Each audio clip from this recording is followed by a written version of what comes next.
scelta di aderire alla Democrazia Cristiana dell'amico Totò Cuffaro? Beh, devo dire che l'ho accetta prima umana e poi politica, perché io avevo deciso di ritirarmi e devo dire che sia l'amico, vi permetto di dirlo, Totò, e l'amico che almeno mi hanno convinto che non andava disperso un patrimonio. E devo dire che io ho accettato anche perché loro non fanno politica, stanno creando una famiglia.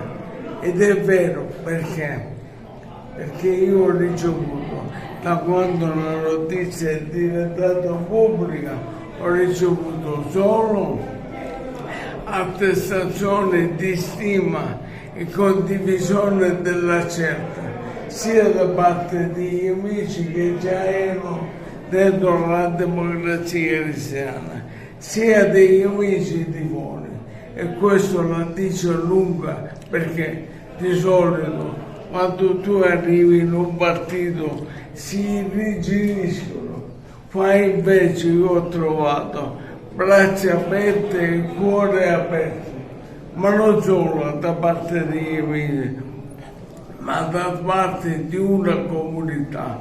E siccome i figli prendono l'esempio dei padri evidentemente, i padri sono stati i genitori, sono stati bravi a trasmettere un sentimento che è quello della comunità.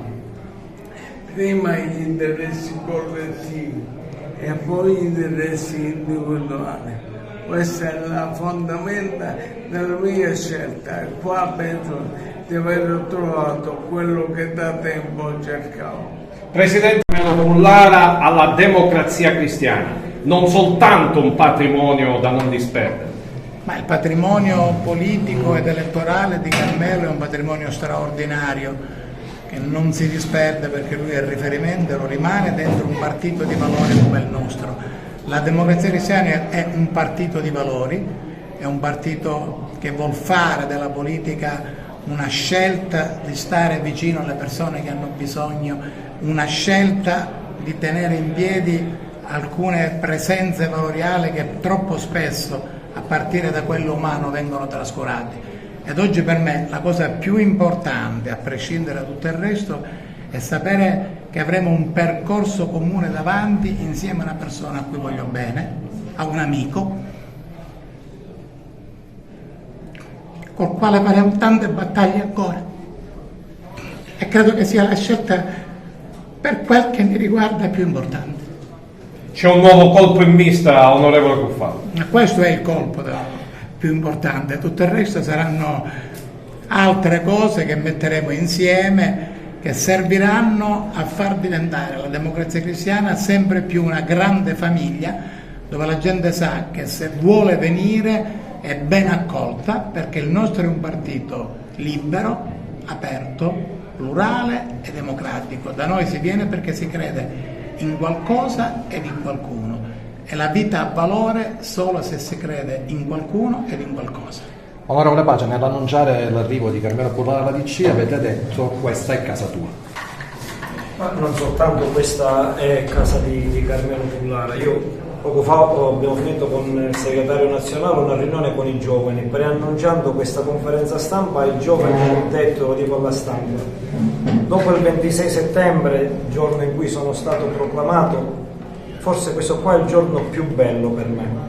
Nulla togliendo a tutte le altre adesioni che sono state tante, ma lo è non soltanto perché Carmelo Mullara è stato mister preferenze, quasi 10.000 preferenze per via soltanto di un gioco, di uno schema elettorale, non lo ha visto nuovamente presente al Parlamento regionale, ma al di là delle sue preferenze è il giorno forse più bello della mia attività politica da parlamentare, perché torna nella sua casa un grande amico. Carmelo Mullara è stato, è e sarà una risorsa per la politica agrigentina. Carmelo Mullara è stato, è e sarà un nostro grande amico. Oggi io sono più sereno, sono più forte, perché le battaglie che condurrò all'interno del Parlamento, dentro il partito, so di doverle fare con un amico al fianco, che altro che non farà che dispensare di consigli utili, non soltanto alla mia crescita, ma alla crescita del partito. Come vedete siamo tutti emozionati. Siamo emozionati perché per noi oggi è una bellissima giornata di festa, afosa, ma una bellissima giornata di festa, da dove si coglie l'animo di una persona. Io ho chiesto a Carmelo Pullara, facciamo questa conferenza stampa all'Icata, facciamola in un locale dove per te è più idoneo. Carmelo Pullara mi ha risposto al telefono, io devo venire nella vostra casa, per me è un momento anche di riconoscenza per quello che state facendo per me. Non stiamo facendo nulla, non ci sono promesse, non ci sono impegni, è un'adesione spontanea ad un progetto. Il progetto è la Democrazia Cristiana, di cui Carmelo oggi sarà uno degli artefici principali.